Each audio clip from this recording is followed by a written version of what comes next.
Hello students, good evening to all of you. So here we are going to solve a problem. This problem is related to electrostats. So यहाँ पर हमारे पास infinite number of charges हैं and each charge is equal to 4 microcoulomb and they are placed along the x-axis at various positions such as x equal to 1 meter, 2 meter, 4 meter, 8 meter and so on. इस तरह से The total force on charge of 1 coulomb placed at the origin. एक charge origin पे रखा गया है, उसके ऊपर इन चार्जेस की वजह से क्या फोर्स लगेगा, टोटल फोर्स, वो हमसे पूछा जा रहा है। जैसे कि x इक्वल टू 0 पे 1 कूलम का चार्ज रखा गया है, इस पे कितना फोर्स लग रहा है इन बाकियों की वजह से, वो पूछा जा रहा है। x इक्वल टू 1 पे है 4 microcoulomb, x equal to 2 position पे है 4 माइक्रोकूलम, x इक्वल टू 4 पे है 4 माइक्रोकूलम और इसी तरह से x इक्वल टू 8 पे है 4 microcoulomb up to so on. कुछ इस तरह से इन्फिनाइट नंबर ऑफ चार्जेस रखे गए हैं। हमसे पूछा जा रहा है 1 कूलम वाले पे नेट फोर्स कितना लगेगा। So we use the principle of superposition there. Obviously ये सारे चार्जेस जो हैं वो पॉजिटिव चार्जेस हैं। सो 4 माइक्रोकूलम जो 1 पे रखा गया है x इक्वल टू 1 पे, ये ऑब्वियसली इस चार्ज को जो है वो रिपेल करेगा इन दिस डायरेक्शन।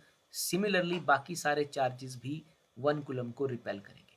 तो सभी का जो फोर्स है वो एक ही डायरेक्शन में है। तो हम सिंपली जो नेट फोर्स निकालेंगे using the superposition principle is just the factor sum of all the forces because of these various charges at x equal to 1, 2, 4 और 8। तो यहाँ पर हम कूलम्स लॉ का एक्सप्रेशन लिखने जा रहे हैं। So this F net is basically like F1 plus F2 plus F3 plus F4 up to so on. So F1 की वैल्यू अगर लिखी जाए तो कुछ इस तरह से है। So this is 1 coulomb and दूसरा जो चार्ज है it is 4 microcoulomb. So it is written as 4 into 10 raise to power minus 6 coulomb divided by distance square.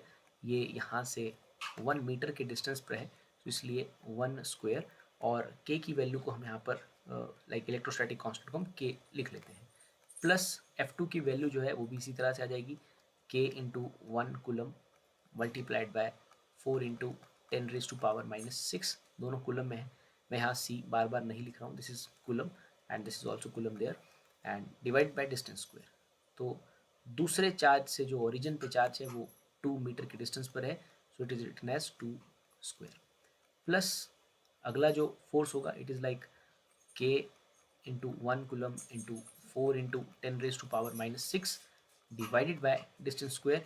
तीसरा जो चार्ज हमारे पास वो 4 मीटर पे है, तो यहाँ पर लिखा जाएगा 4 square. And then after we have another charge at position x equal to 8। उसकी वजह से 1 कूलम वाले पे फोर्स कुछ इस तरह से बन रहा है, k into 1 coulomb into 4 into 10 raise to power minus 6 coulomb divided by 8 square है। सो अगर हम ध्यान से इस एक्सप्रेशन को देखें, सो ये सारी फोर्सेज जो हैं वो एक ही डायरेक्शन में है, तो हम सिंपली इन्हें ऐड कर लेंगे नेट फोर्स निकालने के लिए। सो के को हम कॉमन ले सकते हैं, 1 कूलम को हम कॉमन ले सकते हैं और 4 into 10 raise to power minus 6 को भी हम कॉमन ले सकते हैं। और अगर हम कॉमन लेने के बाद देखें तो अंदर बच रहा है 1 upon 1 square and it is like 1 by 1, basically 1 है and other term is 1 by 4 there, और we can say that it is simply 2 square and other one is 1 by 16 up to so like अगली term होगी 1 bye 64 करके। तो यहाँ पर ये जो टर्म्स हैं ये इनफिनाइट नंबर ऑफ टर्म्स हैं, these are infinite terms. So this is sum of infinite terms. अगर हम इस एक्सप्रेशन को ऑब्जर्व करें, so this is basically geometric progression, ये जीपी है और this is sum of infinite terms, और ये जो प्रोग्रेशन है ये है जीपी, ज्योमेट्रिक प्रोग्रेशन। तो सम ऑफ इनफिनाइट टर्म्स जब जीपी में हो तो उसका जो एक्सप्रेशन रहता है that is S is equal to a upon 1 minus r. So where a is the first term there, so first term is basically 1 there and this common ratio is basically 1/4 there. तो r की जो value है यहाँ पर वो 1/4 है।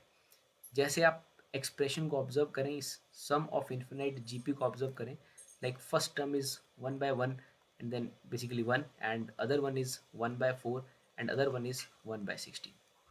जैसे कि मैं इस दूसरी टर्म की बात करूं, दूसरी टर्म तब हमारे पास आएगा जब हम पहली टर्म को 1/4 से मल्टीप्लाई करेंगे, और जो तीसरी टर्म है वो हमारे पास तब आएगा जब हम 1/4 को अगेन 1/4 से मल्टीप्लाई करें। तो अगर ऐसा कुछ हो then this is called GP, means जो नेक्स्ट टर्म आ रही है आपके पास वो प्रीवियस टर्म को किसी एक कांस्टेंट वैल्यू से मल्टीप्लाई करने का अगर आ रही हो, सो इसे हम जीपी कहते हैं।